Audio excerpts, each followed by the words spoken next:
এই মুহূর্তে রাজধানীর এভার কেয়ার হাসপাতালে আছেন সহকর্মী শফিকুজ্জামান রুবেল। সরাসরি যাচ্ছি তার কাছে।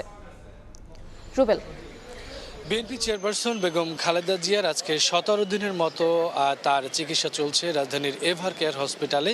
যেমনটা আপনারা জানেন যে তিনি নানাবিধ রোগে ভুগছেন এবং তিনি সিসিইউতে গেল 13 দিন যাবৎ চিকিৎসাধীন রয়েছেন এবং তাকে বিদেশ নেওয়ার ব্যাপারে কিন্তু অনেকবার ট্রাই করা হয়েছে। বিভিন্ন আমরা জানি যে 5 দফার মতো এয়ার অ্যাম্বুলেন্স আনার যে প্রক্রিয়া সেটি ছিল, কিন্তু ওনার শারীরিক অবস্থা বিবেচনায় সেটিও বাতিল করা হয়েছে এখন পর্যন্ত। কেননা মেডিকেল বোর্ডের যে সিদ্ধান্ত, সেই সিদ্ধান্ততে এখনও আসলে বেগম জিয়াকে বিদেশ নেওয়ার মতো অবস্থা তৈরি হয়নি, এমনটি আমরা জানি। আজকে আমরা সকাল থেকে রয়েছি এভার কেয়ার হাসপাতালের সামনে। এখানে এখন পর্যন্ত আসলে বিএনপি যে নেতৃত্ব পর্যায়ে কাউকে আমরা এখনও দেখিনি। আইনশৃঙ্খলা রক্ষাকারী বাহিনী রয়েছে এবং আপনারা জানেন যে তারেক রহমানের স্ত্রী জোবাইদা রহমান তিনিও কিন্তু লন্ডন থেকে তার শাশুড়ির পাশে থাকার জন্য এসেছেন এবং সার্বক্ষণিক মেডিকেল বোর্ডের সাথে যুক্ত রয়েছেন। তিনি প্রতিদিনই আসেন, এসে তদারকি করেন। তারপরে মূলত মেডিকেল বোর্ডের যিনি সদস্য এবং বিএনপির স্থায়ী কমিটির সদস্য ডাক্তার জাহিদ, তিনিও কিন্তু আমাদেরকে ব্রিফ করে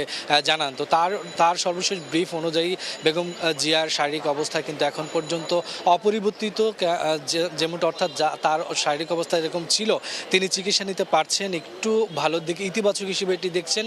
তবে তার শারীরিক অবস্থা এখনও সেরকম হয়নি যে তাকে বিদেশ নেওয়ার মতো কোনো ধরনের কোনো প্রস্তুতি নেওয়া যায়। সেই বিবেচনায় যে এয়ার অ্যাম্বুলেন্স আসার কথা ছিল সেটিও সাময়িকভাবে স্থগিত করা হয়েছে।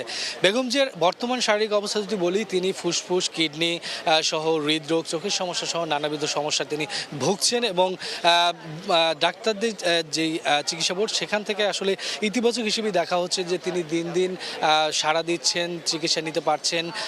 বাংলাদেশি এখন চিকিৎসা নিয়ে তিনি একটু উন্নত দিকে আসলেই তাকে আসলে বিদেশ নেওয়া হবে কিনা সেই বিষয়টি বিবেচনা করা হবে। তো সব মিলিয়ে এভার কেয়ার হাসপাতাল থেকে এই ছিল এই মুহূর্তে।